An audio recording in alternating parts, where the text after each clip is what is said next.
What's up, friends? Welcome into Rock Chalk Sports. We are live at Hy-Vee, Clinton and Castle. Come say hey to us. We're going to be here until 6, and they've got a steak special here until 7, 4 o'clock to 7 o'clock at Hy-Vee. You don't want to cook, you don't want to do dishes, and you want to eat a delicious meal. Come on by Hy-Vee, Clinton and Castle. That is Dan Courtwright. I'm Sean Kellerman. Thanks for joining us, and hope you can come by and say hey. And they're also doing a food drive too. We have a bin back. I almost missed it. A bin back here. Bring some canned goods, preferably canned goods, not like anything. And oh my gosh, look at this! Can you? Oh, believe look what we this? have here. Oh, speaking Look of the at great this, people at straight from the Hy-Vee, kitchen, Keegan straight Russell off the grill. hooking us up. How about With that? some steak. Oh man, Man. this is. I'm just gonna go I'm gonna ahead have to and dive in. all right, I'm gonna have to dive in. all right, I'll go ahead and do the rundown while Sean dives into his We are gonna do. steak. Yeah. What do we got going on today? Can I move this? Okay, perfect. Well, we got a lot of stuff going on today. First things first, we're going to be opening up the segment talking about Darren Peterson, unanimous All Big 12 preseason. And Look at this. Sorry. Look at this. All-American. Perfect medium rare steak man. right there. I like that you're a medium rare guy, by the way. I'm a big medium rare guy. Oh my god. I used to get it like medium well, and someone told me to stop being a child, and I was like, well, Good. That was good advice. But it's yucky, and they have blood. And then I tried a medium rare steak for the first time, and I was like, oh, melt in your mouth, tender right here. Man, that's a good looking steak. Look at this. Look at that. So how much is that steak? It's got to be like $30-$40, oh, right? You would think. I'm so glad.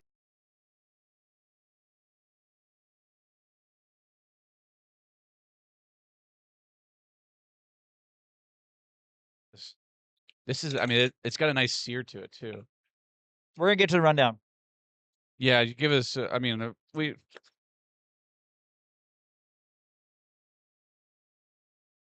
You've got to come by and get one of these. Seriously, best bang for your buck in town.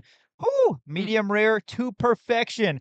Appreciate everybody here steak. at Hy-Vee. It's a really good steak. I'm telling you, man. It's $12 too. It's insane. You don't have to do dishes tonight. Come on by. Easy meal. Look, if you want to, go to a fancy steakhouse. Order a $50 steak if you want, or come to Hy-Vee. Get a $12 steak with 2 sides. They have 4 to 7. 4 to 7. That's right. 4 to 7 today only on Thursdays.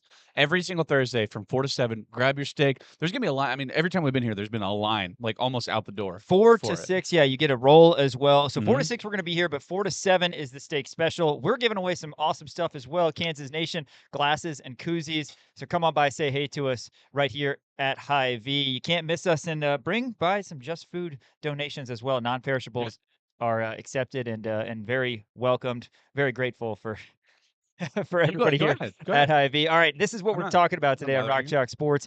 Darren Peterson, the news came out today, unanimous Big 12 preseason freshman of the year, also unanimous selection to the Big 12 preseason team. We'll tell you about the 10-man team and get Dan's thoughts on 10 people being named to a basketball team. I thought you could only have 5. Yeah. But doesn't the Pac 12 or the Pac-2, whatever it turned into. Do they have a 10? They did like a 20-man. Oh, I love that. No, that would be hilarious though if the Pac-2 did a 10-man. If the Pac-2 did a 10-man all preseason Pac-2. It's just the starters for Oregon State and Washington State. No, that'd be great. What a thing to like hang up on your. If they did like a top like a 20-man too, like even like the walk-ons could be like too. They get a little plaque with it. That'd be great. Oh, man, how have we not thought of that? That's so good. That's so good. Anyway, we should do a top 2 Rock Chalk Sports hosts, and it's just us. It's just you and me. We'll make little I'll make a trophy. I don't care. I sure hope that I would make that list. Preseason poll as well came out for Big 12 basketball. Didn't get one of these for football, but basketball coaches, they voted on that. We're going to hear from a couple of Jayhawks next segment, Flory, Bidunga, and Jayden, Dawson. And then we'll go through some Thursday night football game picks. 5 o'clock, very special guests coming here. Hy-Vee, live, right. Clinton and Castle. The voice of the Kansas Jayhawks, Brian Hanni, will be here at 5. He joins the show on Thursdays. Get maybe a word or two on Texas Tech, but that game seems like it was forever ago. So we're going to focus on Late Night in the Fog, which is presented by Hy-Vee tomorrow, 6:30 at Fog Allen Fieldhouse. After Haney, we're going to hear from the 2-time national champion Bill Self, and we're also going to hear from some KU women's basketball players. Samaya Nichols, preseason All Big 12 selection in her own right, and as the well Lily as Meister. Lily Meister. Lily Meister comes over from Indiana, and I was listening to them yesterday when I was over at Allen Fieldhouse, and I thought Lily Meister, I was like, she sounds like she would be a really good teacher. Like she Ah. just gave me that warm Yeah. teacher vibe. My wife's a teacher. Made you feel, yeah, I right. was like, oh my Like, gosh, I like want her to she teach me seems like ABCs, yeah. someone who would be every elementary school kid's favorite teacher. That's Just fun. seems like a kind soul. But Also, and Samaya Nichols is like that, has just any lights up a room. I know, Samaya Nichols is great. Mhm. She commands a room. Has anybody else besides us called her the Lily Meister? I don't know. That's a don't know. great nickname. The Lily Meister. I mean, did I ever get a trademark on Money Marjan? No, You you heard it here didn't. first, did you not? You need to I get some need to. royalties. I I know. know. Like if they That has caught if on. they print off like any merch or anything like that, you need to send a cease and desist. I for think I do. I need to for find whatever intellectual show it was that property. we did, and I had the Money Marjan drop, and Yeah. I gotta make that happen. Anyway, come on by Hy-Vee, Clinton and Castle. It's steak dinner. You get a couple sides, you get a roll, and this delicious steak. Which once I throw this to Dan, I'm gonna start eating it, but I'm gonna need him to stop eating it probably at some point. Let's talk about Darren Peterson, unanimous All Big 12. Talking about all of those guys, it's the usual suspects, right? I mean, there's no Here that really sticks out to me in terms of they shouldn't be on here. JT Toppin, obviously, I mean, Big 12 Player of the Year last year. Christian Anderson as well. It was a little shocking to me, though, that Lawan Watts was named Newcomer of the Year, just because of the fact that, like, I don't know, I guess PJ Haggerty, like, if you're going to make that case, why have PJ Haggerty on the preseason All Big 12 team when he's a newcomer, and then have a different newcomer who's not on the preseason All Big 12 team? It just, that to me, it doesn't make a lot of sense.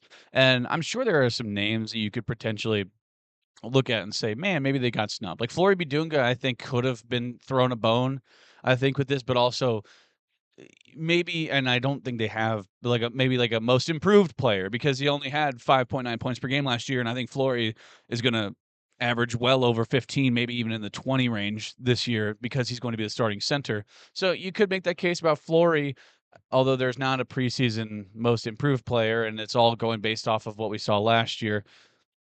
Flory could have and probably should have gotten at least a couple of votes, you would think. But again, I don't know.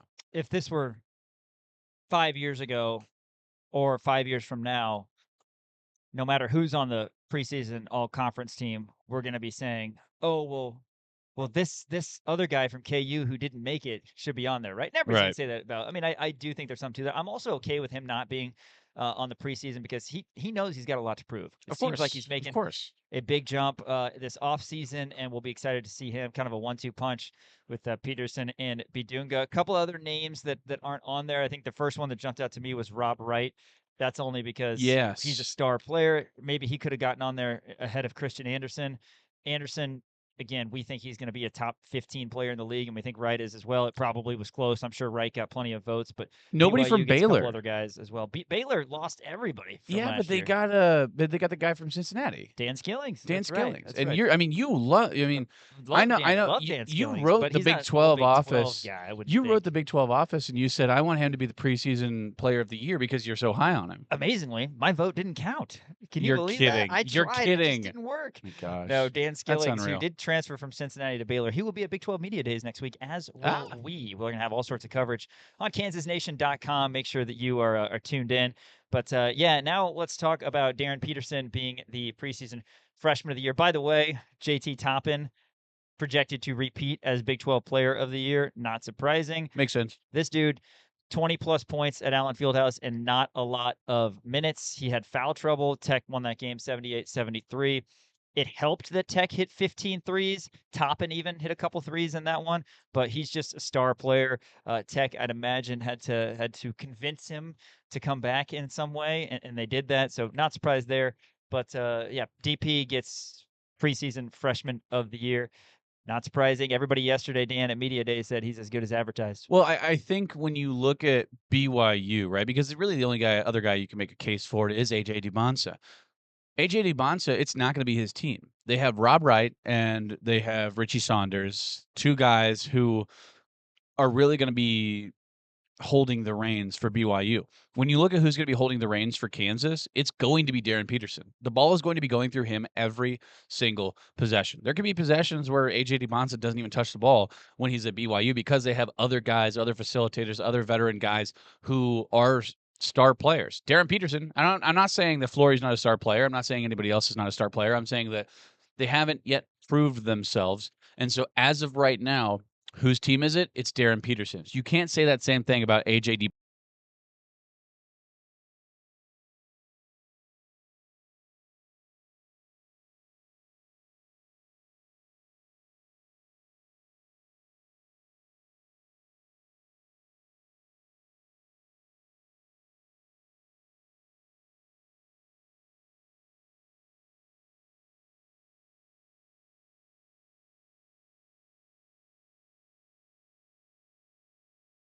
But he's the reason that the Hawks could, be a top 10, even Final Four caliber team by the time the season ends. So, yeah, well said on that front. KU picked 6th in the preseason poll. In the offseason at one point, John Rothstein, who now all of a sudden has KU 32nd on his Rothstein 45, he also had Kansas at number 6. That was before the addition of Cole Rosario. Again, I think, we joked yesterday because who's somebody that people aren't talking about? Everybody now locally is talking about him, Yeah. but nationally, I don't know if people are realizing and maybe as locked into what Rosario is doing. Everyone who's talking about Cole Rosario is just everybody's repeating the same thing. Why is nobody talking about Cole Rosario? It's like, well, then that gets said enough Locally. times. Then you're talking about him. But nationally, people haven't. You're gripped absolutely onto that. right. And You're absolutely obviously, right. he still has to prove it, just like all these guys. Right. Like we talk about, oh, this guy's ceiling is this guy's ceiling is that. I really like this combination. I really like when guys are, playing together because they mesh well. Everybody still has to prove it. And Rosario and even Darren Peterson, they are included on that front. Preseason poll, it actually lines up exactly as the AP Top 25 does in terms of Big 12 teams. Houston, number 1. They got 14 of the 16 first-place votes. BYU got a first-place vote. Of course, we don't know if Kelvin Sampson voted for BYU or for Arizona, who was the other team that got a first-place vote, as Sampson couldn't vote for Houston. But Houston won, BYU 2. Texas Tech is 3, Arizona 4, Iowa State 5, Kansas 6. Those are the 6 ranked teams, and in that order in the preseason AP Top 25 as well. Baylor is 7, Cincinnati is 8, 9 is K-State, 10 TCU, 11 West Virginia, 12 Oklahoma State. Perhaps a potential improvement for Oklahoma State, who's been down past few years. 13 is Utah. 14 is UCF. UCF is married to that 14 spot. They It seems are. like they're always 14. They'll never be the 16. worst, but they'll never be better than like third worst. Colorado is 15, and Arizona State, you're not going to recognize a lot of guys on that roster. They are 16. Where did I'm blanking on his name. The Jayden Quaintance, Kentucky. He went to Kentucky. That's right. That is right. So yeah, I mean, there's like nobody left from that team. So we talked about this a little bit earlier in the week about the AP Top 25, but it does line up perfectly. Again, BYU and Arizona, they each got a vote for first place. Makes you curious, right? It's like Sampson voted for one of them, but who else didn't vote for Houston, and who did they vote for? It's always fun to speculate. It is on interesting. I mean, you got anywhere that surprises you? I mean, and he's a homer. He's a KU guy. Whatever. KU is better than Iowa State, I think. I mean, they have Taman Lemsey, I understand, and like obviously, like at Hilton, it's going to be very, very tough. I think Kansas is a much better team than Iowa State. I'm a little surprised that Baylor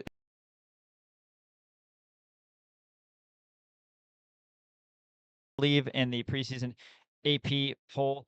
You mentioned Del Orso. He can shoot it. He shot 41% last year, a little bit inconsistent, but I'm just not that impressed with their roster. I mean, they have Jaden Bradley returning, probably their best player. Del Orso can shoot it. They've got Toby Awaka at the 5, who's, kind of a plug and play type guy. I mean, we saw a little bit of him last year. He kind of reminds me of a young Darnell Jackson. Ooh. Darnell ended up being a very good player, and Awaka isn't as big as Darnell Jackson. But before Darnell kind of got to where he was at KU, he was just kind of a rotational guy. And Awaka, with no Henry Vesar, is slotted into that 5 spot. We'll see how that goes. And then they do have 2 top 15 ESPN 100 guys. So Braden Burries and Koa Pete, people are really high on, but that's not a roster that should be higher than Kansas by any stretch of the imagination. They're not making me shake in my boots. I mean, KU's got a lot of talented guys, and I got to see a little bit more from Del Orso. Plus, they lose KJ Lewis, who's one of the best guys in transition. He's one of the best guys defensively. He goes to Georgetown, of all places. Yeah. And then you mentioned Caleb Love. Yeah, he was a volume guy, and at times was erratic, but he could get hot. And certainly, I don't see that with Arizona. So I think Arizona is too high. That's the main thing that jumped me. I do agree with you regarding Texas Tech, BYU. Not a big deal. I And mean, I think this was they should be flipped. this is me. barely though. I mean, you look at the total votes: BYU 204, Tech 200. It's not No, I a know. big Yeah, thing. I sure. mean, easily Tech could have been higher, but for what it's worth, that's where everybody's at. It does seem like to me, while there's a lot of unknowns, it seems to me like the 6 teams that are in the top 25 preseason and that are picked top 6 in the conference, I'll be really surprised if those aren't the 6 teams who are the top 6 of the conference at the end of the year. Sure. Which is saying a lot because there's a lot of moving pieces and all that. K-State's got a couple talented players coming in. Maybe they could slide in there somehow, but I think there's a natural invisible line between whoever's number 6, which in the preseason is Kansas. I think KU will finish higher than that. And whoever's number 7. I think 1 through 6 is a group and 7 through 16 is a group. Especially you see Baylor at 7, Cincinnati at 8. Cincinnati does get Mustafa Shyam, who comes over from UCF, but they also lose Jizzle James. Of course, that was a loss in the offseason. They lose Dan Skillings, and there's some question marks on that roster. So I just think it's pretty clear that the 6 best teams are the teams that are in the top 6. Yeah, and I feel like there is a pretty substantial drop-off, at least after Baylor. I'll even lump in Baylor because I do think they're going to be good, even though they lost a lot of guys. I think after Baylor, the jump between Baylor and Cincinnati is so astoundingly big, right? So you have essentially, and that's why I was saying the Big 12 is going to be top heavy this year. With you have the stalwarts and the Houston, the BYU's, the Texas, the Iowa States, Arizona, KU. I'll throw Baylor in there. That's kind of, I guess that could be looked at as a bridge potentially. But after Kansas, like it's a big step down to Baylor, and then after Baylor, it's a big step down to Cincinnati, right? And then you got kind of the usual suspects also in that middle right there too, with K-State, TCU, West Virginia, Oklahoma State. I mean, all of these guys, they're just kind of floating around the middle as they usually do. K-State, and I don't, how much I hate giving credit to Jerome Tang. I will give him credit. He has good players this year. Now, did he have good players last year? Of course he did. He paid a lot of money for those players too. I will not let you forget that. Coleman Hawkins, a $2 million man.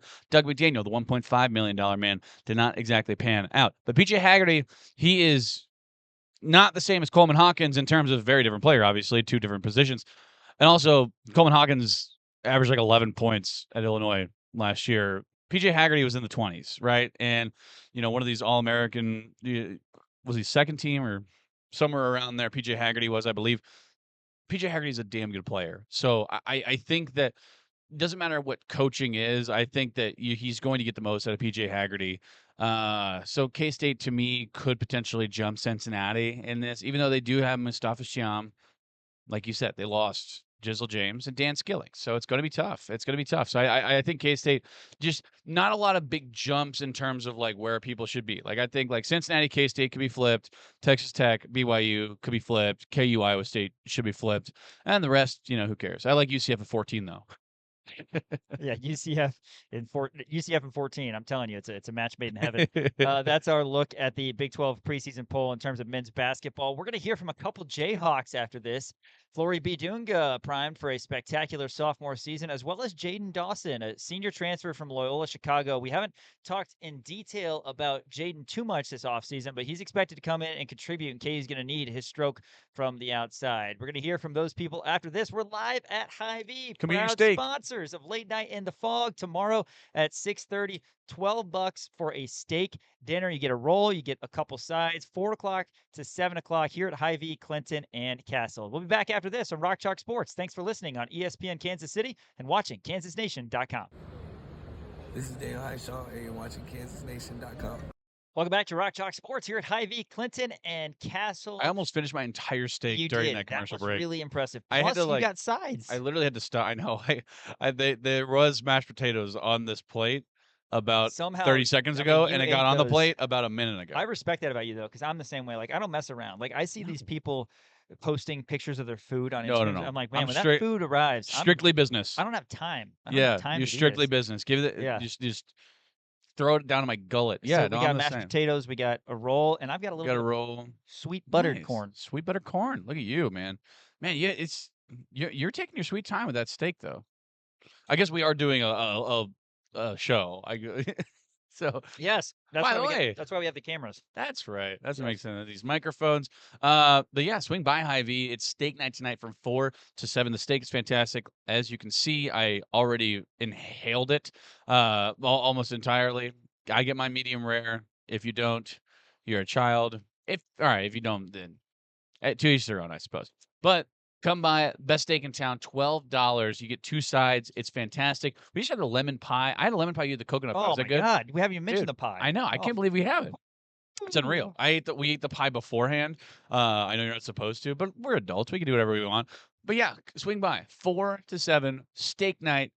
Also, they're collecting canned goods and non-perishable food items for Just Food all day today for late night in the fog. So please come by. We have a bin right here. Swing by, throw all your stuff in here. Why not?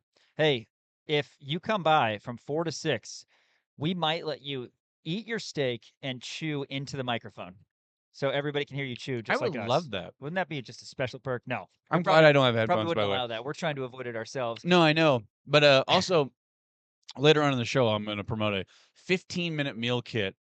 It feeds 4. It's the best thing, and it's the best thing, right? They have pasta. They have all different kinds of 15-minute meal kits. It comes in a plastic container. You don't have to do anything. It's all right there. You don't have to prep it. Nobody has time to prep their food and cut all their stuff and do all the things. 15 minutes. Boom, you cook it and it's done. Feeds 4 people. It's unbelievable. Well, the worst thing everybody knows about cooking at home is the dishes, so you don't have to worry about yeah. that. Come by Hy-Vee, $12 steak night. They got corn, they got mashed potatoes, they got rolls, delicious over here. And come say, hey, we're giving away free stuff. Kansas Nation koozies, Kansas Nation glasses. By the way, Sean, you have a kid, right? I do. Ah, You've met her. don't recall. Yes. She's the Anyway. one who ate all the chips and cheese. That's right. She did. She ate all my chips and cheese. That's how I remember her. I forgot. I have a grudge with your daughter. Anyway, Hy-Vee, they're bringing back their kids club. So they're going to have fun, free stuff for kids. They're bringing this back. It was a thing back in the day. Keegan Russell, assistant manager here at Hy-Vee, talked about how, he used to be a member of the kids club at Hy-Vee, and they would go around and get a bunch of free stuff. They're bringing it back. So sign up for the Hy-Vee Kids Club. Check them out at Hy-Vee Lawrence on Facebook for any more details. Late Night in the Fog, of course, presented by Hy-Vee tomorrow at 6:30. KU men's and women's basketball teams will have their scrimmages. There's going to be a lot of fun, a lot of social stuff, videos, and we're going to have all sorts of great content as well at kansasnation.com. Our very own Dan Courtwright, Elijah Schmidt will be over at Fog Allen for a long time tomorrow, getting all sorts of content and making sure to give you guys the best experience necessary if you're not able to get out there. But if you want to see check our out all the very interviews, own, everything. our very own Elijah Schmidt might be one of the dueling DJs. You don't know. Who knows? Yeah, if you're a student, you get to. If you're a student, stick you can around go, and yes. check that out. Hey, Flory Bidunga expecting a big jump this sophomore season. Asked Darren Peterson about playing with Flory. It seems like that chemistry is going pretty well. But let's hear everything the big man had to say yesterday at Fog Allen. We want to make people respect either me or him on the course. So far it's going pretty good. What do you think about yourself kind of at the end of last season and where you're at now? Where do you feel like you've taken the biggest leap forward? If you could pick one area or one thing. I can say leadership for them. Again, the one who came back, who played last year, and pretty no match. Not saying I know everything, but I have some experience about the game last year, and then as far I'm sharing the newcomers about it. So. What do you think your teammates would say to that same question? Say one time. What do you think your teammates would say to that same question? Where has Flory grown the most? I hope they say the same thing. I would say, I would say I'm more confident, and that's about it. Confidence and leadership, for sure. Obviously, it's a big country, but did you know Paul before he came here? That's actually interesting. I never met Paul before, but yeah, I was excited to have somebody from actually like the same city as me coming to Kansas. That's really exciting. What's he like as a player now that he's been here a little while? I would say he's learning a lot. Obviously, playing in Europe, it's a different game style, but so far as he's been here, he's really progressing, improving.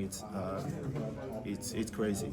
And what's it like having someone from the same country, as you said? Oh, 100%. You know, we've been talking trash in French in Ingala to be safe, and he doesn't even know, so it's pretty good. Being one of the only returners from last year's team, what have you noticed about the gelling process of all the new guys and getting that on the same page? I'll say there's more to learn, you know, but so far it's going so good. You know, we make mistakes, but we get right back at it to do like to make better decision and do a good job on the field.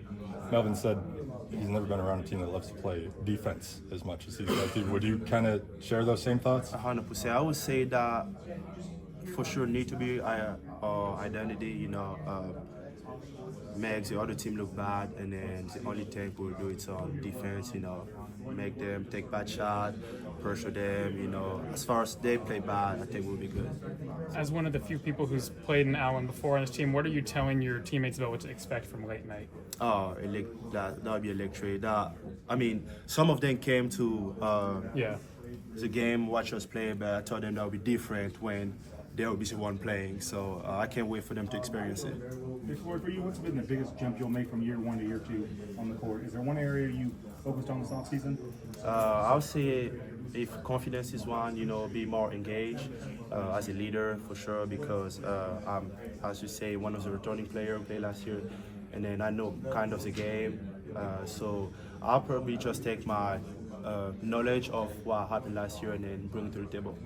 What's it like being around these guys? What's this team like? I mean, what's the ceiling, or what are your guys' expectations? I'll say I'm pretty much sure we like each other, so it's pretty good. And you know, it's a great environment. You know, they like competing really hard. So so far it's getting pretty good. Flory, you talked about Paul earlier. How about Bryson? Where have you seen him grow? Oh, Bryson have really grown. You know, he been around us last year, but you know, he's a pretty big guy, and you know, playing as some guard outside, you know, it's interesting to see for sure. How much do the three of you push each other, having similar athleticism in the post? I think we really push each other pretty hard because, you know, we don't want to look bad. So I need to push him to make him better, and then he need to push me to look better. So it has been a fight between us, but it's all amicable, just to make your friend better for sure. With Flory Bidunga, because of the fact that, I mean, there were some times where you would see Flory picking up the ball on defense, right? So you know he has the athleticism to be able to do that on the defensive end of the ball, but you want to see that, you want to see him extend his range more on the offensive side of the ball. He's really good underneath. Apparently, according to some sources, he needs to kind of work on the mid-range stuff, and then he has been working on his perimeter shooting. Hopefully, we don't see a lot of perimeter shooting from Flory Bidunga. I would rather him be down low and cleaning up the boards for other guys to be shooting. But also, if he is that good and if he's shooting over 35% for the three-point line, give him a green light. If he's got an open shot, might as well take it. But Flory is going to take the biggest jump out of anybody this year in terms of stats, in terms of athleticism, in terms of impact on the court, because as much as we loved seeing Flory Bidunga out there on the court, he only averaged about 12, 13 minutes a game last year because we had Hunter Dickinson, and the people were hungry for it. They wanted Flory Bidunga out there because they could see the raw potential that he had. Now we're going to see it in full force. Yeah, they vocalized "We want Flory" a couple different times last year at did. Allen Fieldhouse. Well, maybe not a lot of three-pointers from Flory, but a lot to be expected from Jayden Dawson, who we're about to hear from here. I think maybe the three-pointer concern has lessened a little bit for KU fans, just because it seems like DP can shoot it, and certainly Trey White is a guy who can knock it down, but obviously Cole Rosario has been on this incredible upswing, ascent, whatever you want to call it. But Jayden Dawson is still going to be heavily relied upon. Let's hear everything he said yesterday. What about Cole? Somebody said he was 7 for 8 from 3. Yeah, he was. Cole, yeah, I think a lot of people would be surprised by Cole, especially just because of how young he is. He has a real mature game. He brings a lot of leadership to the team. And yeah, he's super athletic. Probably one of the highest birds on the team, if not the highest bird on the team. And shoot the leather off the ball. Are the 3 transfers friends? Yeah, you mean just like right now? Yeah, I mean we're friends, obviously. I mean the whole team gets along super well. I've been saying since the summertime we all gel together, but yeah, I mean me and Melvin had a little connection because we played in A-10 together, but yeah, we never friends, for sure. Number 19, is that too low a ranking? You know, I don't really pay too much attention to rankings. I've never even been a part of a ranked team, so I mean, I don't really think that defines the team at the end of the day, especially when it's just a preseason ranking and there's been no games played. Are you a combo for this team? Yeah, for sure. Do you bring it up?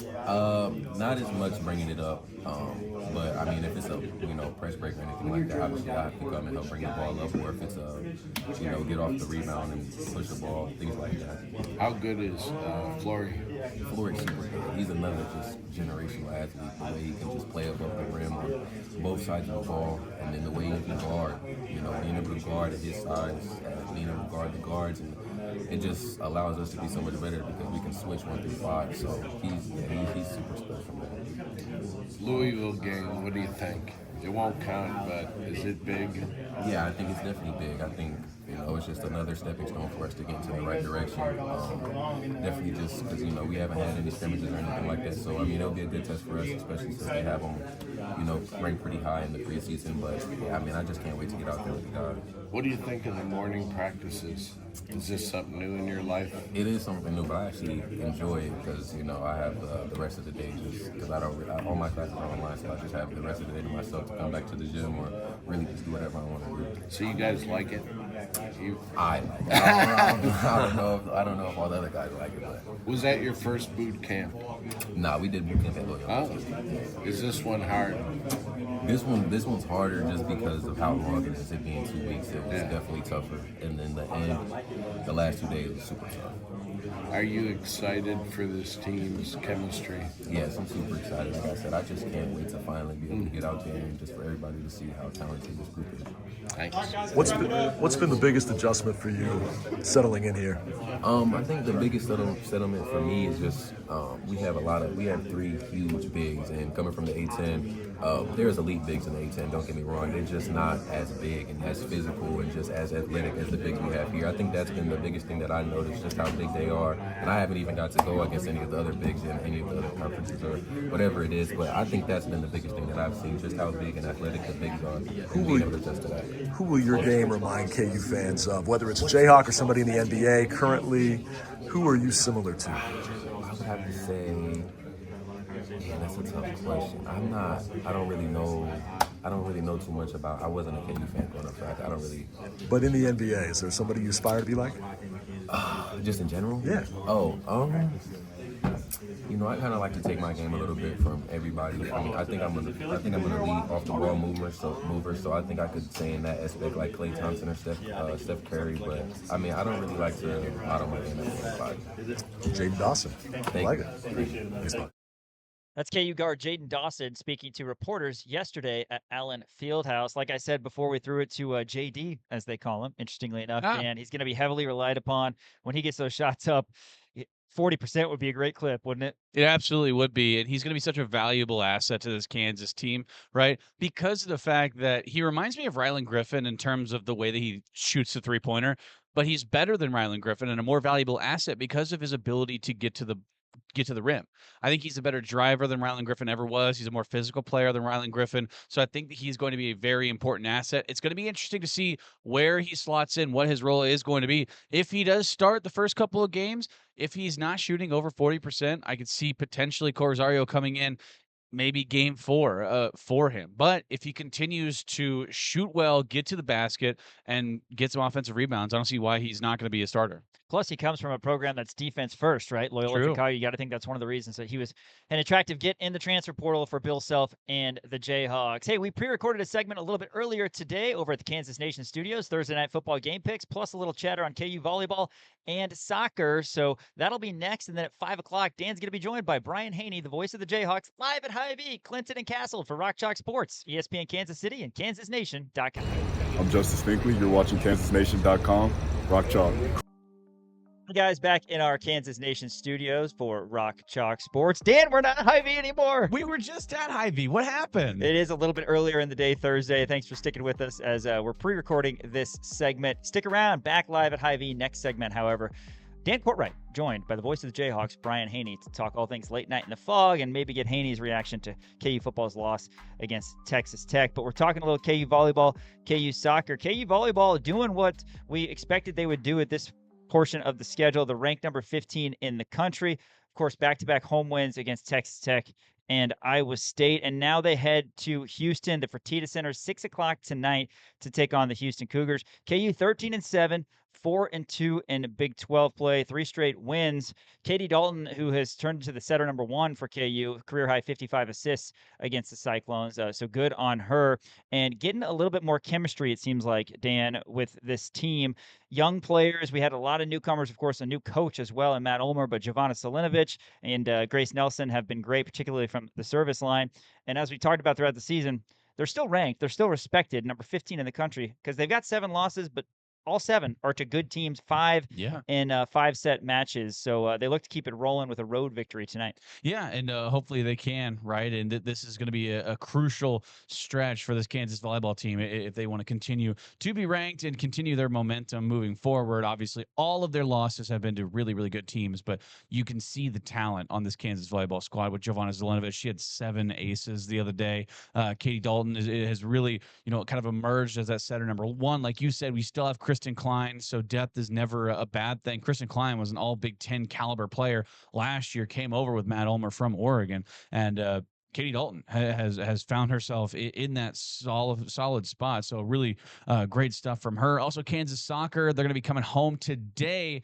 They're going to be taking on number 24, West Virginia, in the annual Community Kindness Match in honor of Reagan Gibbs. Reagan Gibbs, she was a goaltender for KU back in 2015 to 2018. She unfortunately was a victim of domestic violence back in May of 2022. West Virginia is really good. They're 9-2-2 right now. They're 4-0-2 in Big 12 play. Kansas, they're 9-3-2, but they're 3-3 in Big 12 play. So had a tough stretch of games in the Big 12, but they got back on track by beating Iowa State 3-1. Also, you hear so much about how this is not a big rotational team. You see, I believe every single game has had the same exact starters every single time. Now, they do have some rotation. Obviously, you have to kind of have that in soccer, but it's great to see some of these other girls getting some shine as well. Kate Langfelder, she scored her first goal of her career against Iowa State. Jillian Grigorski scored her 6th goal of the season. And Amika Kawagishi, she got her first goal of the season as well. So 2 first-time goal scorers against Iowa State in that 3-1 victory. That's a lot of momentum for some of the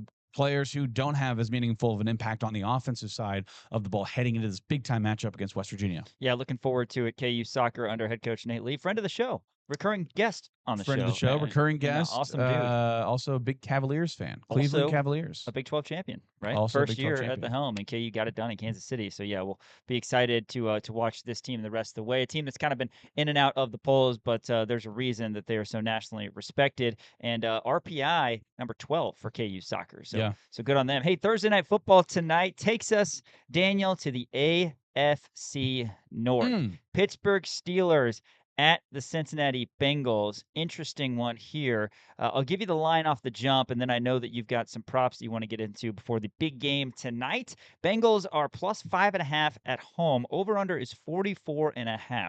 What do you like? So I like the over in this game. I like the 44.5, and so does the Publix at minus 115 as of right now. I love the Steelers on this line. 5.5, you might think that's big. I don't think so at all. I think Joe Flacco's losing it, and you know me, as much as this pains me to say it, I think Aaron Rodgers is still good. I think he's going to be a dog in this game. I don't think it's out of the realm of possibility that Aaron Rodgers has 4 touchdown passes today. Oh my God. So right now it's at plus 960. That's my hot take, right? I don't know about scorching. I don't know if that's going to be you know what? I'll do it. That's going to probably be the biggest odds. Why stop there? Why not 5? Of a game pick that I've ever had. No, I'm only keeping it 4. It's a plus 960 for Aaron Rodgers. Right now, he's projected to have 2. I like 4, man. I like 4. I like DK Metcalf in this game as well. The reason I like that is because the Bengals defense is so bad. They have the worst defense in Ravens football. are pretty bad too. Ravens are all, but they're dinged up, right? I mean, the Bengals have no excuse to be that bad. The Lions, they're struggling because they've had a lot of injuries. The Ravens have had a lot of injuries on their defensive side. The Bengals just suck. Their defense is genuinely awful, right? They also have Joe Flacco leading the charge. Joe Burrow's not going to be out there for quite a while. So they have a sort of veteran guy who's new to the program, still kind of learning the playbook. And now, granted, Joe Flacco's been around for long enough. He can definitely do this kind of stuff and learn playbooks quickly. But I think this is going to be just a pounding. I think that no, I like the Steelers in this game. With that being said, I do have a receiving prop for you. Hey, before you get to that, I just want to tell it. you one thing. Yes. Bengals are going to win this game. Okay. And I know that sounds crazy, and that's opposite you. Second game with Joe Flacco. A little bit of chemistry built there. I see value in the plus 220, so give me the money line on that front.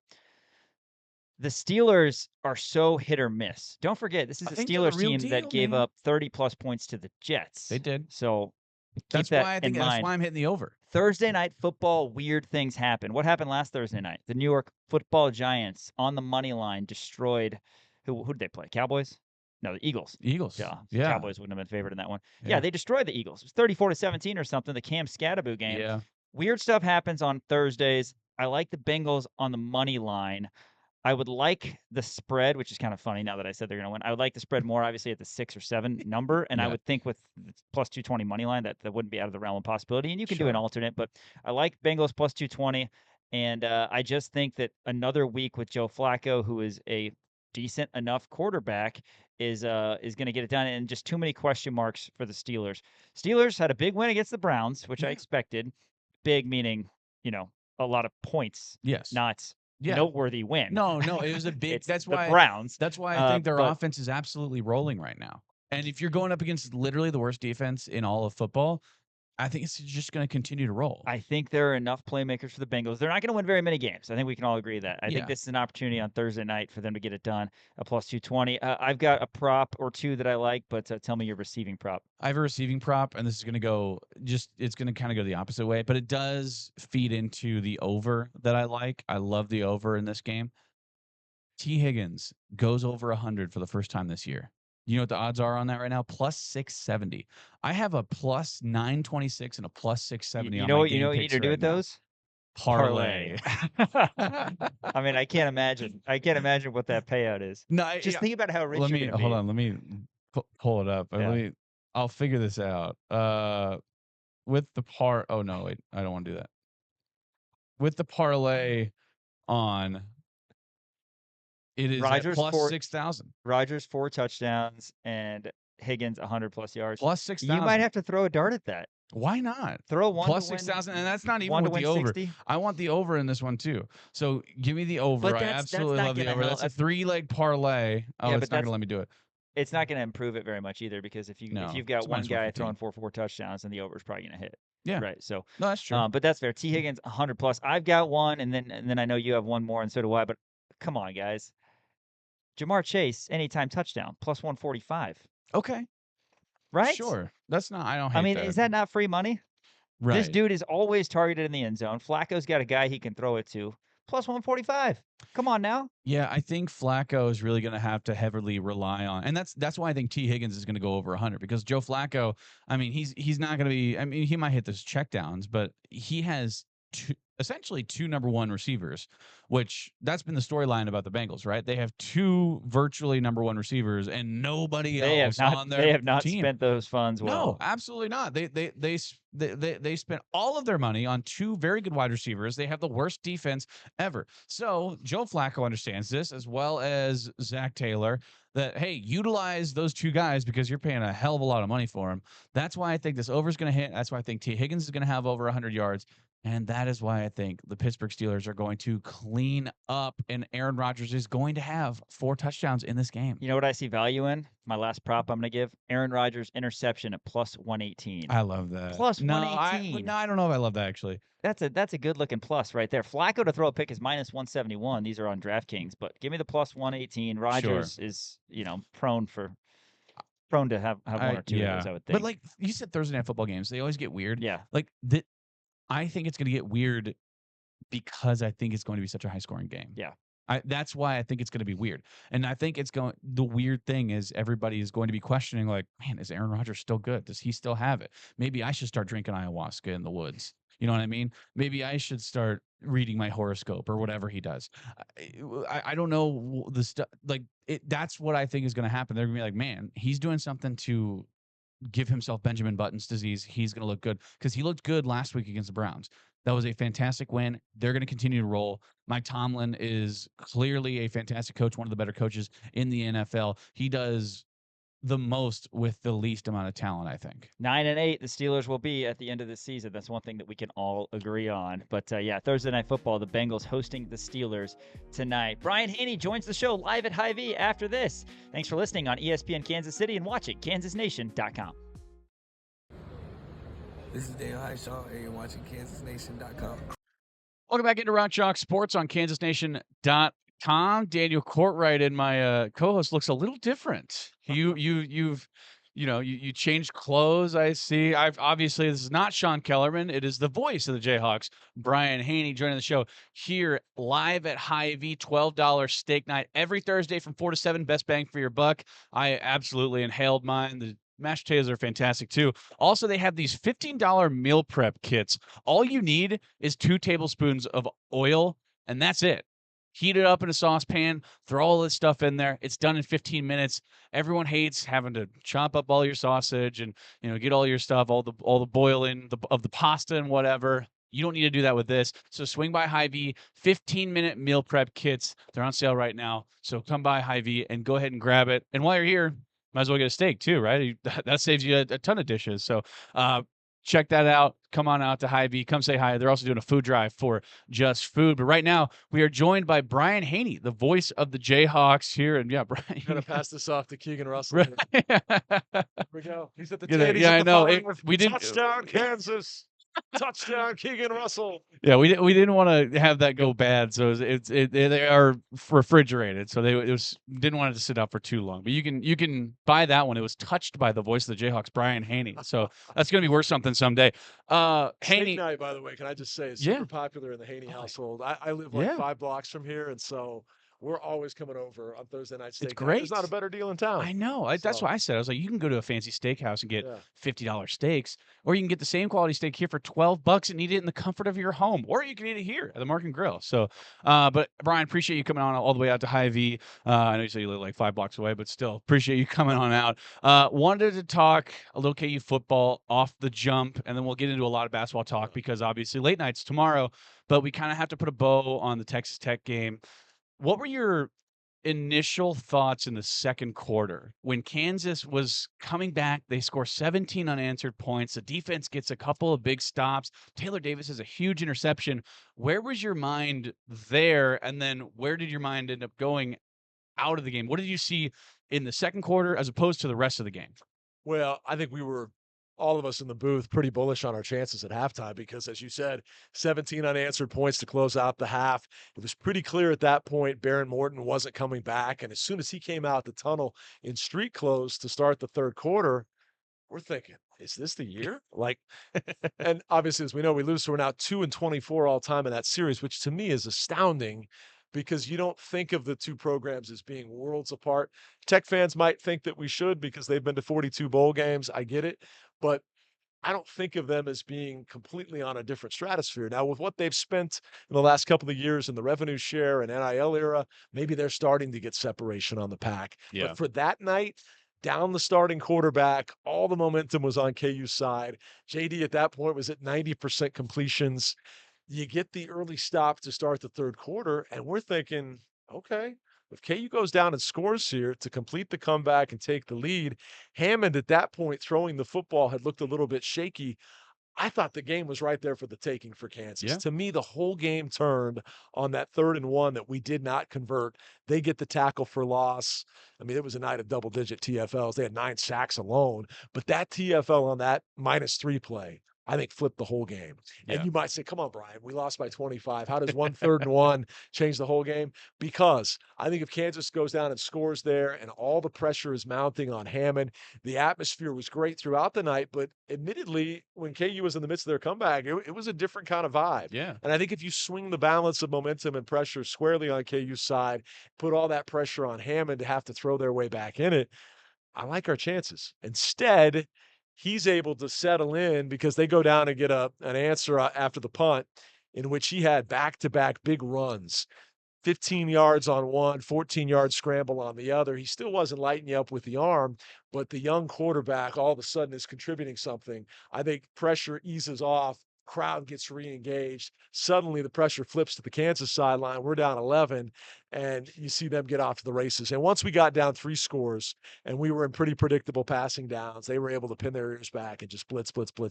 Yeah. And I'll be real with you. Like I knew we were up against a formidable front that was as tough as any front four we'd seen. We talked about the Missouri comparison and said maybe Tech was slightly favorable.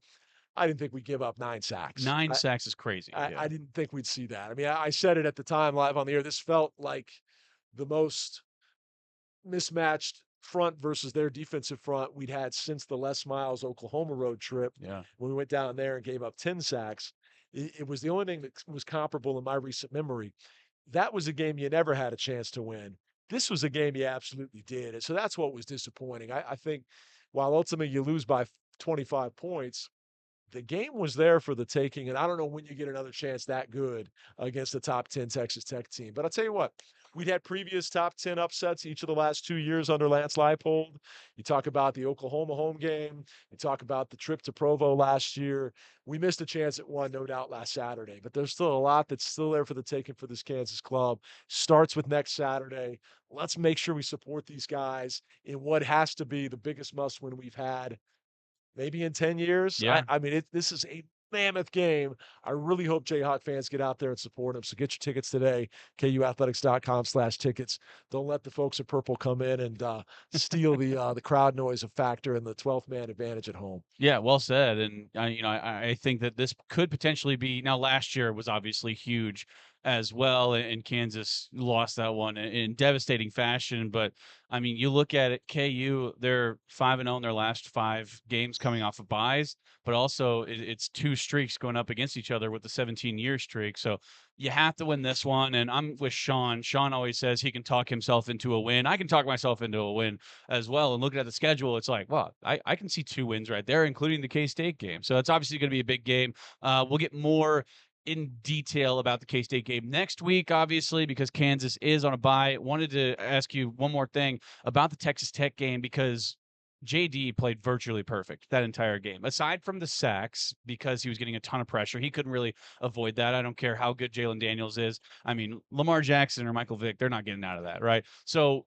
very obviously playing with a ton of pressure in his face, still played virtually perfect. And then Bowden Groom stepping up, 13 receptions. Talk about how he's been able to step up as well after the devastating Deshaun Hanika injury.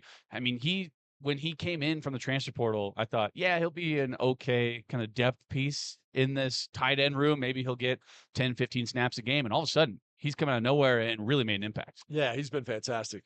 He had 12 catches all season coming into that game. Right. And surpassed that in one game. But think about it. On a night when you couldn't get much protection for more than 1.5 Mississippis back there, what do? You get the ball out quick. Yeah. Quick throws to the edges, quick throws where it's one read, dump it down to the tight end before the pressure is on you. And so it made sense that Gruen was targeted as much as he was, but he made a lot count when he got those chances, including the touchdown that they schemed him wide open, which was awesome. But to get a guy on May the 25th or whenever it was exactly that he signed to come in and make that kind of impact, not knowing what role he would be in. They'd had an opening, a vacancy at the tight end spot in the spring and decided late they were going to add one more. And he didn't know what he was signing up for. He knew Deshaun Hanika was an established, priority in the passing game, and he'd probably be second or third fiddle. But to take over such a prominent role really says a lot about that young man, the trust that Jalen Daniels has in him, the trust that the tight end room and Coach Zabrowski atop the offensive game plan has in him. So we're certainly grateful. And I think if you go back and listen to last night's Hawk Talk, KUathletics.com. We got the archive up. Really insightful stuff from the general manager, Rob Ianello, on how they build a roster. And when you find a guy that late, that's not necessarily a position that they set out to spend a ton of money in the late stages of their roster build, but they had an opening, as I said, and boy, they struck gold in a Rice transfer at the last minute. So go back and watch that one if you haven't already. He talks about the premium positions, quarterback and defensive end and corner and receiver, and where your resources are most specifically attributed the most, but also when you can hit on a Laith Marjan or a Bowden Groon that pays dividends way beyond what maybe was invested, what a huge coup that could be for Kansas. So I would say this, I know we're going to transition to hoops here in a second, but the Big 12 race, it's further away from us now than we thought it might be 7 games in. We're not out of it, but it's probably not the immediate thing you're thinking about. But beyond that, so much of what this team set out to accomplish is still there in front of them. And if you could find a way to hold serve in this next 2-game homestand, starting with the biggest game, as I said, maybe in the last 10 years, you've got a chance to be bowl eligibility assured heading into your stretch run. Bowl eligibility secured at that point if you can win these next 2. I know we're not thinking about them in 2-game stretches, but just from a home game outlook. And then from there, what scares you about the last 3? They're all really good opponents, but Kansas is as good or better than each of those 3, especially with some of the injuries that have taken a toll on the ISU secondary and how they've looked since. So to me, this is still a team that could absolutely be 7-5, 8-4 to close things out. And that's somewhat conservatively speaking. Yeah. I know you don't feel that when you lose by 25 on the road, but I like Lance Leipold coming off a bye. I think they'll use this time for a lot of self-scout, self-evaluation on where they can shore up some of the run game deficiencies with stopping the opponent running attack, establishing your own with now a healthy Daniel Highshaw, who I thought brought a nice extra element in Lubbock, getting past pro. Obviously, you're not going to face anything like the Texas Tech defensive front the rest of the way, but you're going to face some good defenses, and you got to find a way to protect JD better. So I think those are all things that will be addressed, and hopefully we see a 5-game stretch that's reminiscent of last season, the way they closed strong. You do that, you're back in a bowl game, and you're still talking about a really memorable year, even if it wasn't quite all that you thought it might be. But I still think there's so much there for the taking these last 5 weeks. So get behind them, support them. We got to have it next Saturday, and that starts with showing up, being loud and proud, and representing well at David Booth, Kansas Memorial Stadium. Yeah, 100%. Grab your tickets now. I mean, they're going to be going fast, and make sure you don't see a lot of purple out there at the new booth. Obviously, first game against Kansas State at the new booth, so you got to win this one, right? You got to show up. First Sunflower Showdown in Lawrence in a while, so this is going to be an absolutely huge game. Brian Hanni, voice of the Jayhawks, joins us here live at Hy-Vee. Get a $12 steak right here. Best bang for your buck in town. Brian, I want to transition over to basketball as Hy-Vee. They're the title sponsor of Late Night in the Fog. Let's talk about Late Night in the Fog. We'll talk about Darren Peterson a little bit later, but Late Night in the Fog coming up tomorrow night. I hear you're going to be one of the dueling DJs, which is going to be exciting. Yes. You've been putting together your Spotify playlists and all that stuff, so that's exciting. DJ Hip Hop Haney, that's my new mantra, my moniker rather. That's the persona, DJ Hip Hop Haney. Right. Oh, DJ Hip Hop Haney. And look him up on SoundCloud. He's on all the he'll be handing out CDs on the sidewalk later today. But I want to talk to you about late night because late night it's such an interesting thing, right? And I like late night a lot, but also from a media perspective, from a sports talk perspective, there's not a lot you can really pull out of it, right? Because what they do out there isn't necessarily reminiscent of basketball. And Bill Self will even tell you that. Every year you go to the presser and he goes, no defense whatsoever. Everybody's kind of, shooting around. It feels like almost like the NBA All-Star game. What are you looking for at Late Night in the Fog? How do you kind of assess, like, okay, here's how I know where this team is going to be, like, I guess, leading up into the Louisville game? Everything you said is 100% true. And yet I would add that there'll be maybe a little more structure and a little more polish because nowadays, I mean, these guys practiced a ton in July. Right. They've been practicing the last few weeks. So it's not like it used to be when your dad was fired up about late night 30 years ago, where it was truly the first time they could be together in an organized practice setting. And it was truly late night in the fog or midnight madness because when the clock struck midnight on that date, you were finally able to practice. It's going to be a little more polished, but Bill is spot on in the way you described it, where he'll come out and say, man, that was not at all what we're going to be. Yeah. That was awful, but I think that he has been gradually encouraged. I think back to where we were at just a couple of weeks ago and how far we've come in that time. But when you've got this many new pieces, this many impactful freshmen and sophomores and impact transfer guys, of course you're going to be a work in progress to where you look vastly different by mid-November, vastly different by the time the Big 12 calendar starts in late December, early January. It's going to be a team that has a chance to grow and evolve, and the ceiling, get higher and higher as the year goes on. So I'm totally okay with being 19th in the country. Yeah. And we talked about that. When you got 5 teams picked ahead of you in the Big 12, yeah, that's not what we're used to, but they're all legitimate top 10, top 12 Yeah, type it's teams. top heavy. It Totally. feels like. And we're young. But I'll tell you what, as young as we are, we're so athletic and we're long. I mean, if Paul and Bia was out here right now, he could grab Daniel's used steak plate that's like 12 feet away from me. He could reach over and get it Yeah. with that 7'8" wingspan. Yeah, it's insane. It's Yeah. wild. To me, as much as Hunter Dickinson was a tremendous talent at Kansas and a great guy to cover, I loved covering Hunter in terms of the interview and the person that he was. What we're going to have in the post with Paul, Flory, and Bryson will be reminiscent of some of Self's best teams where he could come at you in waves of tall, long, bouncy, athletic bigs that are rim protectors and rim runners, that are shot blockers and shot alterers that you can play inside out, or you can let Darren Peterson take it over as the alpha with the ball in his hands who initiates offense either for himself or for others. But the point is, you got waves of bigs that are all way more athletic than we've been, and you got a depth and breadth of options in the interior that we just haven't had the last couple of years. I think Yeah. Cole Rosario is starting to become what we hoped he could be as a three-point shooter. And hey, it's October practices, so that's not exactly Madison Square Garden Champions Classic, but he's flashed pretty well. You hope you get more out of Jayden Dawson when he's healthier. You hope you get a lot out of Trey White, who sounds like he's really turned heads in practice. Coach had some glowing things to say about him.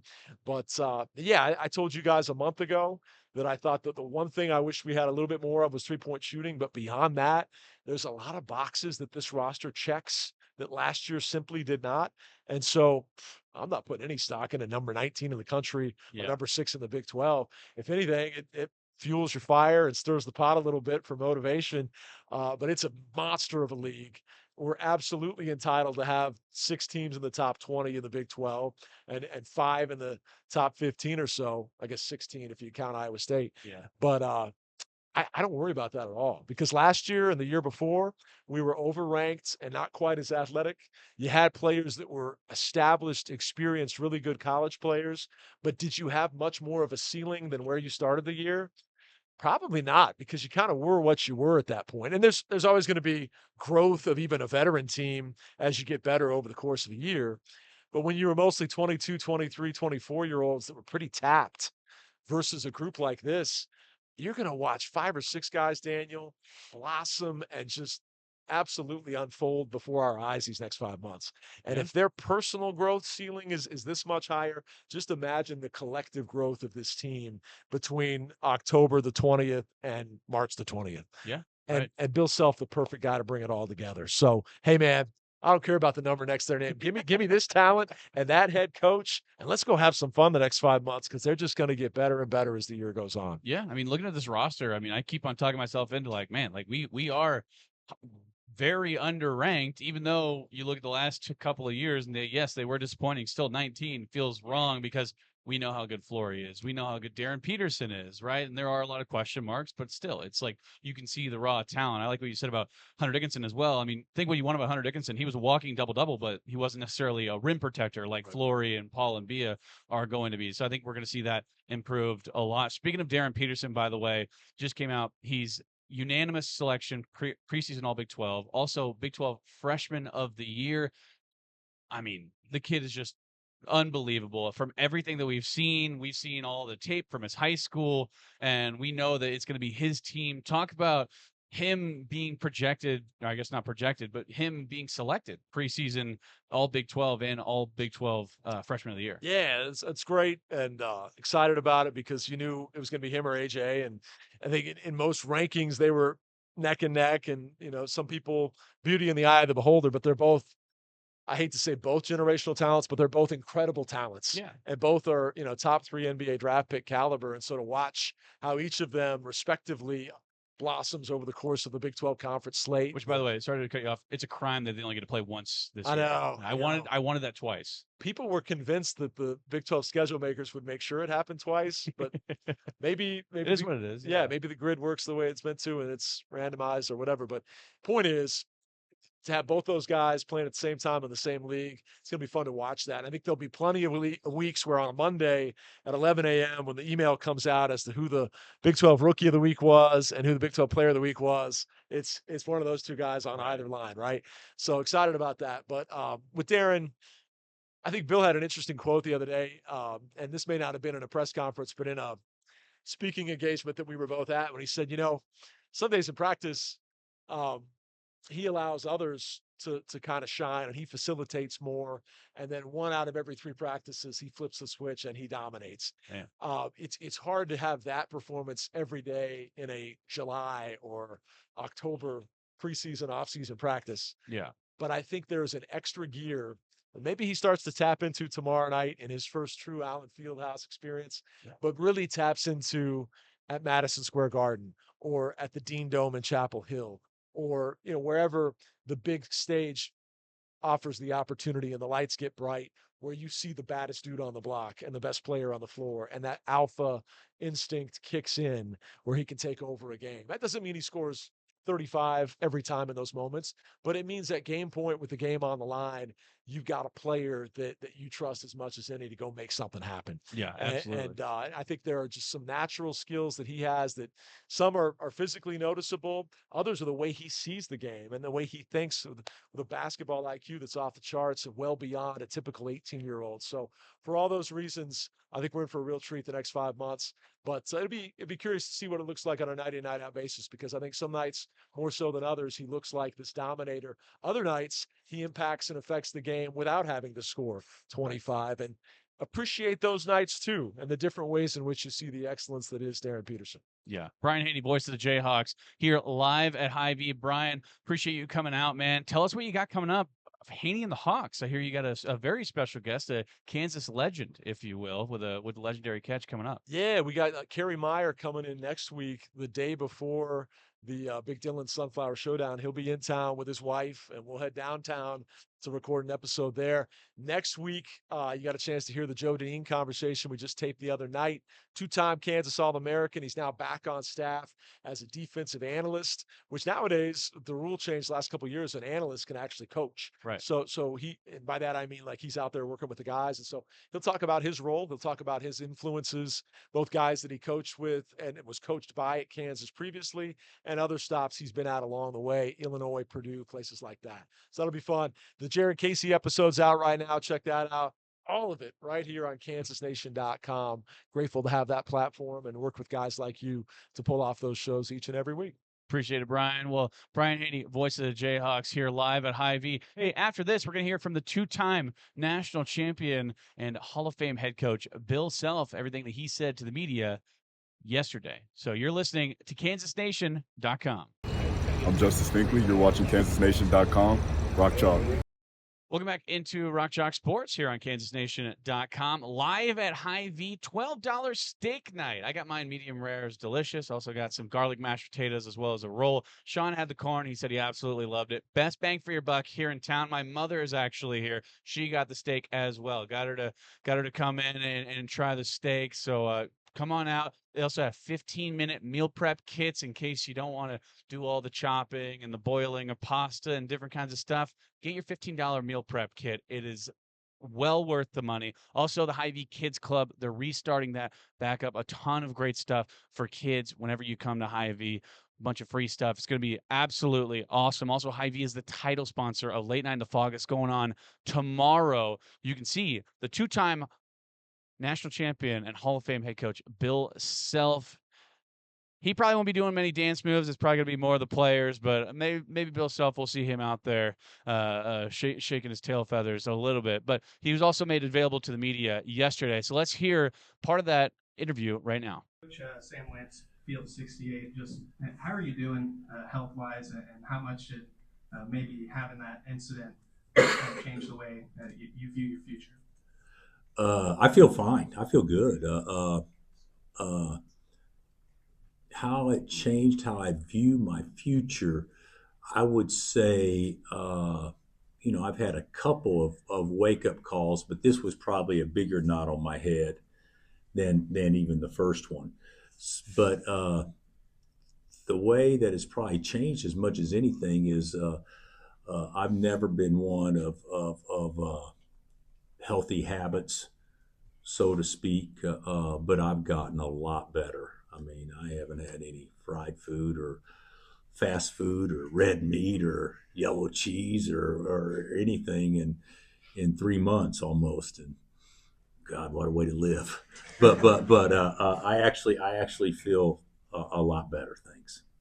Has it changed the way you coach at all? I don't think it's changed the way I've coached. I think I had more energy coaching this year so far than what I had last year for sure. Sometimes I don't know that we feel that bad until we actually feel good and you see the difference. And because I was kind of just going through the motions, feeling the same way daily. So I definitely feel better than I did. It's noticeable to me. Coach, I think the previous 2 years, you were preseason #1, and I think this year 18-19. I know it's early. Anything you like about this team? Anything that stands out? Do you have expectations, or have you even thought about that? Well, I think this team's. I don't want to say better, but this team is equipped to be better than last year's team. Was for sure.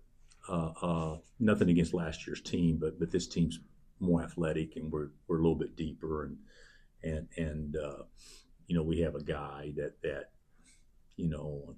on any given night, hopefully he can run bad offense and come away with points still, and we didn't have that as much last year as what I hope that we have this year. But the bottom line is we're a better team. The preseason, we knew we weren't preseason one last year when that came out. I mean, that was.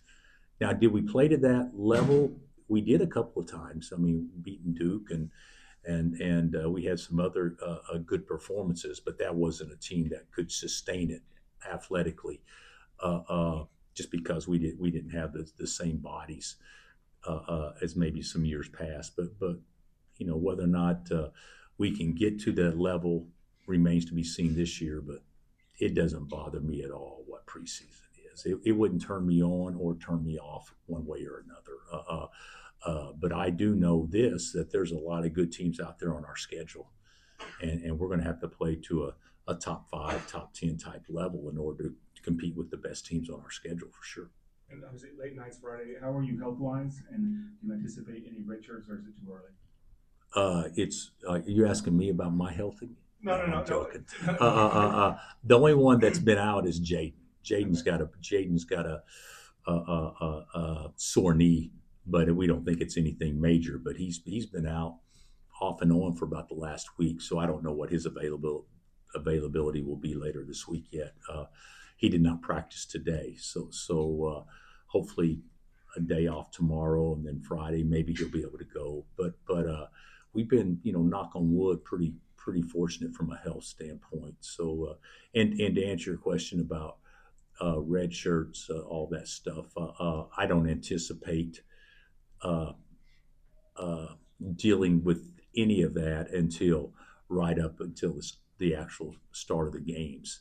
I wish we had the football rule's crazy because you get 4 games and they can be anytime during the season. I wish they would give us a chance to maybe get a few games, even if it's in the first half of the season, that we could actually put guys out there and see where they're at. But so if we do make the decision, it'll be a decision more than likely that it's a year-long decision that we have to make before they even play their first game. So fortunately, with that though, the freshmen can play in the exhibition game, or exhibition games. So I don't anticipate making any decisions until after our 2 exhibition games.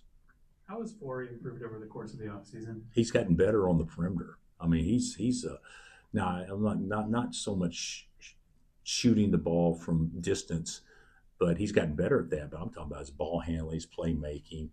Playing with Hunter in many ways, I think, did help him because he saw what a good passing big looks like, and he's become a good passer and a much better screener and getting out of it, and a short roll guy.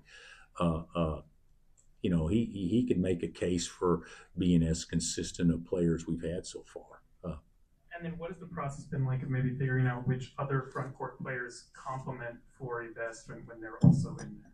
It doesn't. They're really, Henry, there really hadn't been a process. I mean, Trey White has outplayed everybody else, and so that's easy. But his skill set does complement Flory really well because he's a stretch four, where we need to have the floor spaced so people just can't clog it up. So it's Bryson's going to play in there a lot, but I actually think Trey's been one of our best performers so far. I think there was 10 days ago, there was a 7-day stretch. I know you can't speak on names where you guys picked up like 4 commits. Is it good to get some of those? I know one's 2007 for now, but is it good to get those out of the way and so maybe you can focus on other things? Yes, but it wouldn't matter one way or another. I mean, recruiting cyclical. It just so happens, I can't comment on the kids, but just so happens the kids that we're recruiting all had on their time schedule to make a decision before their senior year, whatever got really going. And but if it hadn't happened, it's not the end of the earth. Like a lot of people make a big deal about, well, if you get them early, that makes them better, so to speak, or whatever. It doesn't. But last year we signed some guys late, and I think people were thinking, push the panic button, saying, well, are they going to get anybody? Well, maybe the guys we needed or wanted, their decision wasn't to come till later on. So with what they had planned, but in all honesty, the last 5 commits or whatever it's been, I mean, we feel pretty good about it. Going back to last year, getting Cole late, that was a great pickup for us, even though it was late. So we should have some momentum in that area. Lance, speaking of Cole, a lot of these guys have talked about how great he's looked and how much chemistry he's built with Derek Peterson and others. What have you seen from him so far? And has it kind of exceeded expectations for what you even thought when you brought him on late? Well, I think from we thought he was good, but I didn't probably really appreciate his maturity and his commitment to trying to be good. I mean, he tries ridiculously hard every day, ridiculously hard. And you can tell him what he needs to do to get better that day or that week, whatever it is. And he'll put a conscious effort to work on that so hard till he masters that, or at least gets close. Give you an example. He's a great offensive rebounder, and he hadn't been doing it. So that becomes a point of emphasis. And then the next scrimmage, he's got 24 opportunities, and he goes 24 times, even though he doesn't get the ball. But the point is, that's what he can take something that you tell him to really go work on that. So I think that's been what's impressed me the most, is just he's relentless on trying to get better, whatever that better looks like.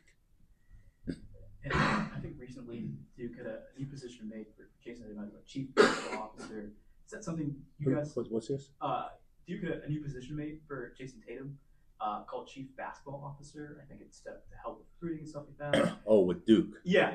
Okay. Have you thought about something like that? And would there be a player or two in mind that, if potentially came to fruition, that you would think would be a good fit? I don't even know how it's set up at Duke. Is he on staff? He's hurt, so he can't play this year. So therefore, I don't know if it's like an advisor, situation. So an advisor now that is probably legal to now contact recruits. Maybe I don't know how it works. There's going to be a lot of things that are done to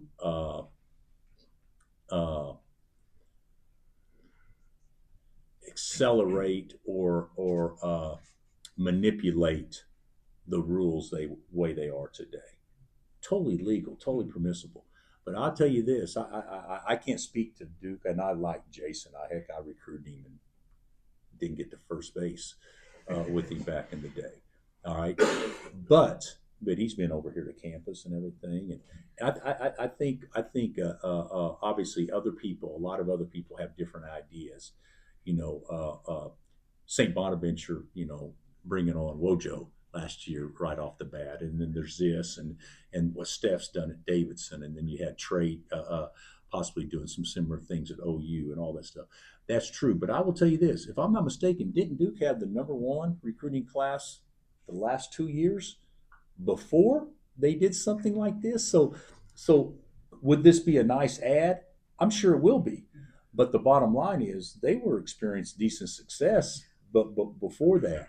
So I think that just because somebody does something doesn't always equate to, well, this is the surefire way to work at another program or whatever. Because we've had a lot of changes in our staff over the last 6 or 8 months, and I really think that I feel as good about where our staff is in today's industry as much as I ever have. Getting Tony to come, and Tony's one of the best, thought of to be one of the best guys there is, not only on the West Coast but nationally, and doing things. And then you bring an NBA influence like Jock in and that kind of stuff. I think that everybody's got something they can sell.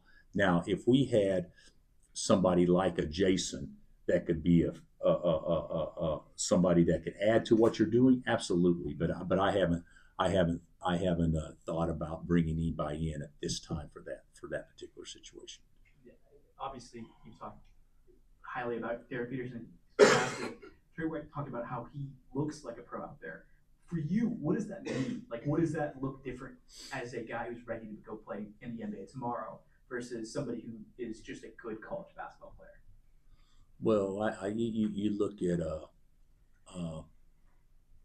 you could be a good basketball player and still be ready next year at that level. I mean, CB did it. I mean, other guys have done it. But coming in right now, I would say the maturity of his game. He's an 18-year-old that plays like a 25-year-old. I mean, not too many people when they play. When you start out doing something and you're early in your career doing something, everything seems to be in fast forward. I mean, I would think it's that way in golf. I would think it's that way in baseball. Whatever, things are in fast forward. For sure, a football quarterback, everything is happening too fast. With him, everything's in slow motion, and to me, that's a big compliment that he sees the game where it's not sped up.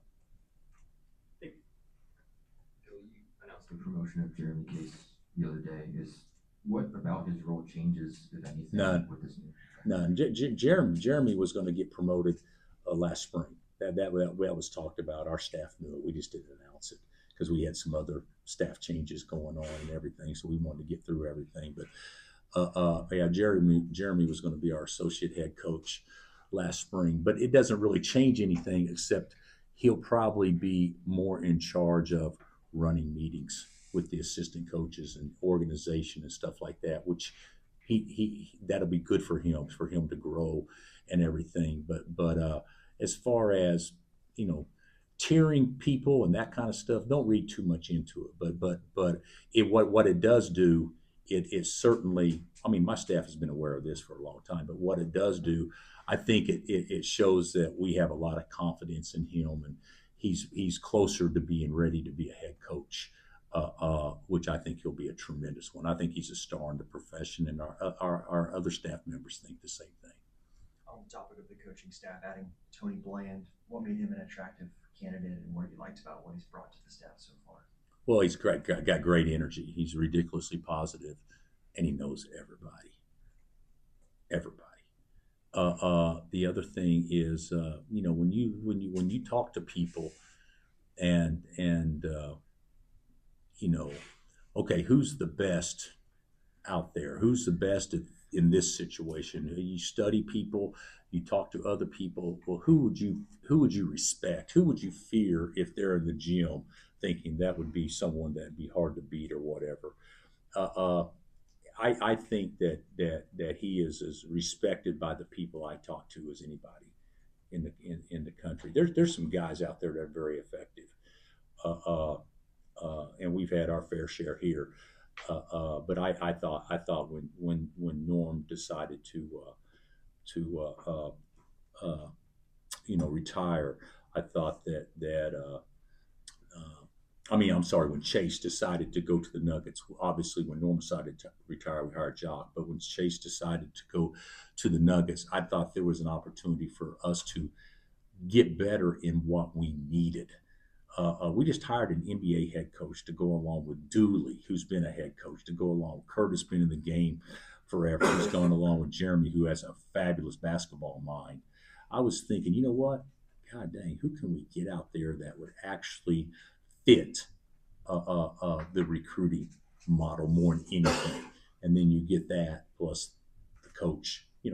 Tony was a damn good player. If you guys remember, playing for Syracuse and for San Diego State. He's been in the business forever, and he's had some highs, and he's had obviously some not so highs, which I thought was even more attractive because he's a guy that's out there to show everybody what he's capable of.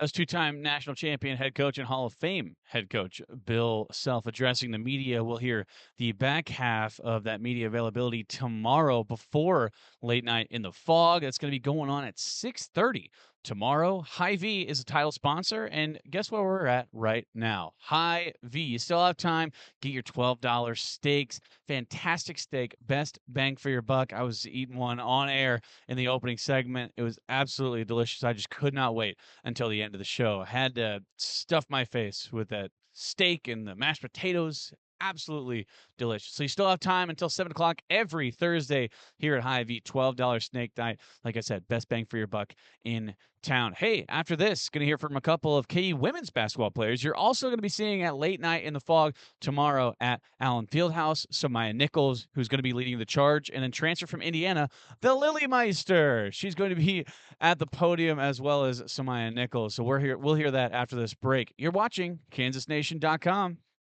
Hey, this is Cole Ballard, and you're watching KansasNation.com. Welcome back to Rock Chalk Sports, KansasNation.com. Hey, going to see a couple of KU women's basketball players. Well, you're going to see all the KU women's basketball players tomorrow at Late Night in the Fog. Here's a couple of them that are going to be highlighting this Kansas women's basketball team. Samaya Nichols and Lily Meister addressing the media yesterday. Lily, just how's your acclimation process been to KU over the course of the last 4+ months, and how are you feeling at this point now? I feel great. I love it here. I felt at home right away since day one, so it really hasn't been a hard shift for me at all. I love it here. My coach Brandon just a few minutes ago said that you decided to stay on campus again this year with the freshmen. What went into that decision, and how did you kind of come to that? I think it's really important just to bond with the newcomers, and especially freshmen, since they've never been in college before. And it's definitely an adjustment. And I mean, it's fun. They come over, we sing karaoke every single time. And disclaimer, Libby cannot sing at all. Lily, why Kansas? There's kind of a lot that went into it. I think right away, Kansas was a place that I wanted to look at going into the portal, just because I have a lot of history. Like, my family was always Jayhawks. I was always a Jayhawk growing up. So it was definitely one that piqued my interest. They were definitely one of my, I'd say, top 5 before I committed to Indiana. But also the way they play really fit me. When he told me they wanted to play double big, I love that idea. I love playing double big. And I got along really well with obviously the team and the coaching staff, their personalities. I think I fit great with them. So it was kind of a no-brainer for me. Hey, for both of you guys, Brandon just said you haven't talked team goals or anything too extensively yet. I wonder what your expectations for this group are. Start if you want. Yeah, I'd say there's no limit to this team. We work hard every single day, and we're giving each other our all on the court, especially when we're out there practicing for each other, and we want to translate to playing for each other. I know that we all have high goals for us personally, and we're really just focused on the team aspect of the goals. Yeah. Sorry. Yeah, I agree. And then Samaya, Brandon just said you spent a lot of the summer really thinking about making others better, giving them what they need. And then he said he challenged you the other day to kind of turn it up. Yes. What was that like for you? Did you like it? Oh, I don't mind. Yeah, I was definitely this summer. I was really pass first. It's a new team, you know. I feel like everyone's seen me shoot the ball millions of times, so I'm like, okay, look, we're gonna get everybody comfortable, and I mean, they look great, but now it's I need to shoot it. Just in practice, I need to shoot it. Samaya, Jalea is kind of the next you as far as impactful, although a different position. And how will she impact this team immediately with her skill set? Yes. For one, I think Julia is way better than me when I was a freshman. Her work ethic is amazing, and her skill set, her feet, and her agility. Like, she does not look like a freshman out there, and we do not treat her like a freshman. But I will say, guys, I think Julia has it. She has it more than me. And Libby and Keeley, I realize you haven't seen Keeley as much, but their impact as freshman guards, ability to stretch the defense. Is this for me? Yeah. Oh. Yes. Sorry. Okay, one more time then. Can you say that one more time? Just the other two, Keeley and Libby. What have you seen from them from a guard perspective and their ability to stretch the defense? Yes, we are seeing. I mean, Keeley, she's an amazing defender for one. She's like feisty and really up into you, and I feel like we need that in practice for sure, just making each other better. And then Libby, I mean, Libby is really powerful. She is really strong, and she is not scared of like anything. She goes in there, she puts up her shots, like really, they're just great. They work hard and they look good. And Lily, how about Toddy and what you see from her for, her ceiling on her game and how she can help this team? Yeah, she is one of the most athletic people I think any of us have really ever met. She jumps out of the gym. She tries very hard. You know, she understands what she's being told. She picks up on things. So I think she's definitely gonna improve a ton, and I'm really excited to see how she'll improve over these next years. Mm-hmm. Coach Schneider said that you guys don't really think about that preseason poll all that much. You guys got picked to finish in the Big 12. You got some votes in the AP poll. As a player, does that stick in your mind a little more, or do you just kind of follow coach's lead and push it to the back of your brain? Okay. I mean, for one, the Big 12, there's a whole bunch of amazing teams. Everyone's good. It's a hard conference. It's not something that is on our mind constantly. I think that once we get to our first game, get that complete, and then go to the next, we'll just take it day by day, and we'll see where we end up. A couple of quick follow-ups on Julia.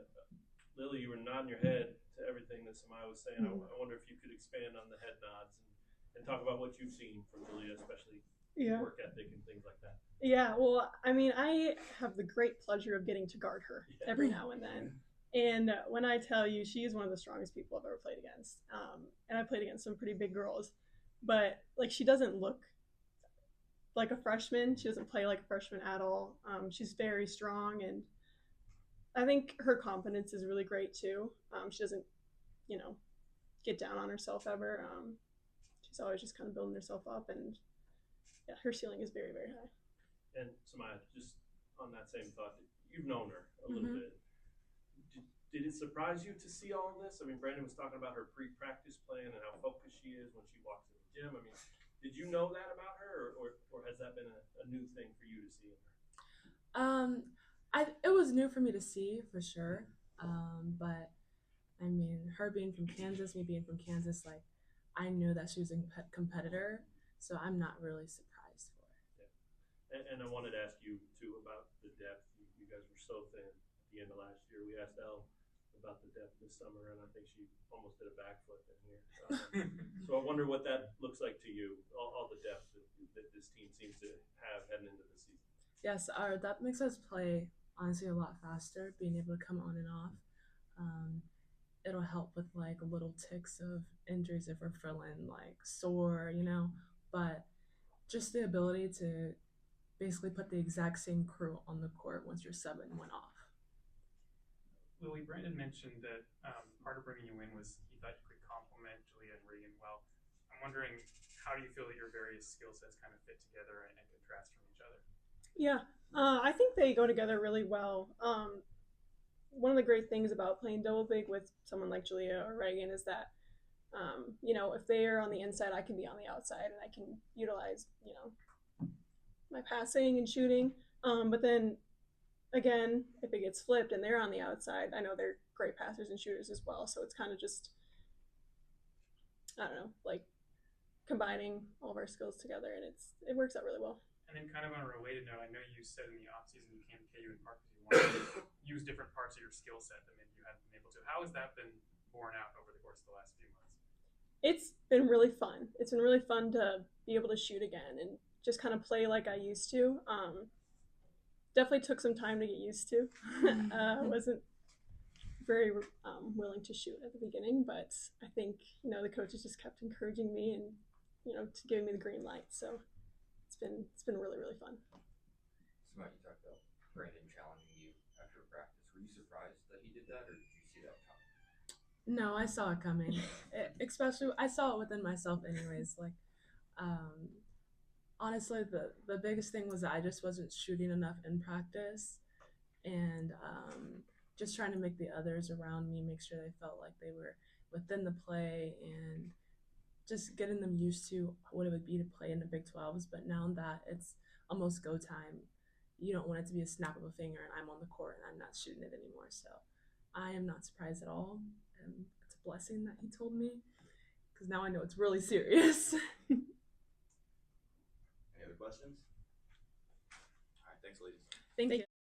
That was Samaya Nichols and the Lily Meister addressing the media yesterday as they were made available to the media. You can see them at Late Night in the Fog. Going to be doing some dancing and some basketball, if you will. I mean, late night is such a fun event, but also not a lot of true basketball being played. But hopefully we're going to see a lot of stuff. Obviously, Samaya Nichols is going to be leading the charge. She's the head of the snake for this KU women's basketball program. Lily Meister, not really sure what to expect out of her, right? You have Jalea Davis down low. You have Reagan Williams down low. Lily Meister, she's coming in, and she's going to be an awesome piece down low in that front court for this Kansas women's basketball team. KU got 1 vote in the preseason AP vote. You can listen. You can read an interview that Henry Greenstein did with that voter as well. We're live at Hy-Vee right now. You still have until 7 o'clock to go. You get your steaks, but hey, we're going to be wrapping it up here on Rock Chalk Sports, KansasNation.com. Appreciate you all watching. Big thanks to Brian Hanni for joining the show. Big thanks to Keegan and John and Jen and everybody here out at Hy-Vee. We'll see you all tomorrow for Late Night in the Fog coverage on KansasNation.com. Rock Chalk Sports. We'll see you guys later.